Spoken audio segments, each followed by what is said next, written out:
নজর রাখবো পরবর্তী সংবাদে। দক্ষিণ ত্রিপুরা জেলা ভিত্তিক দিব্যাঙ্গ দিবস অনুষ্ঠিত হয়েছে, আন্তর্জাতিক দিব্যাঙ্গ দিবস, এবং এই দিবসের উদ্বোধন করেছেন আজ জেলা সভাধিপতি দীপক দত্ত।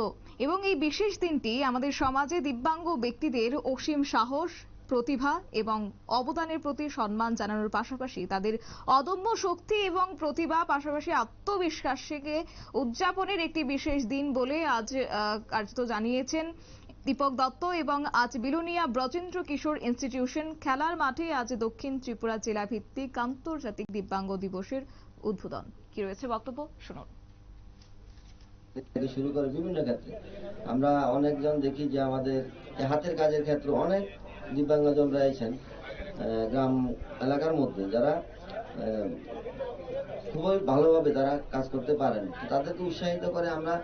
আর যারা এখনো ঘরে বসে রয়েছে, নিজেদেরকে সমাজের বোঝা মনে করছেন, আসলে তাদেরকে উৎসাহিত করে আমরা যদি তাদেরকে তাদের যে দিকগুলি তাদের ভালো দিক রয়েছে ওই দিক দিয়ে তাদেরকে ভালো কাজে উৎসাহিত করিয়ে তাদেরকে আমরা সম্মাননা করতে পারি এবং তাদেরকে উৎসাহিত করতে পারি, এই দিকটা আমাদের নজর রাখতে হবে। পাশাপাশি এখনই যেটা ঘোষণা হয়েছে যে আমরা এখনো বিভিন্ন গ্রাম বা ভিলেজ এলাকার মধ্যে যারা 60%, যেটা সরকারিভাবে স্বীকৃত ছিল যে 60%-এর উপরে তারা পেনশন পাবে, কিন্তু আমরা এখনো অনেক জায়গাতে এটা সম্ভব হয়নি, হয়তো বিভিন্ন কারণে, বিভিন্ন কোটার কারণে আমাদের সম্ভব হয়নি।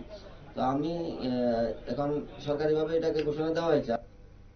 আপনারা শুনলেন ওনার বক্তব্য, এবং কার্যত আজকে ওনার বক্তব্যের মাধ্যমে তিনি তুলে ধরেছেন যে দিব্যাঙ্গরাও সমাজে কোনো অংশে পিছিয়ে নয়, তাদেরও আত্মবিশ্বাসকে আরো জাগিয়ে তোলা দরকার এবং তাদের প্রতিভাকে সম্মান দেওয়া দরকার বলেও কার্যত আজকে বার্তা দিয়েছেন।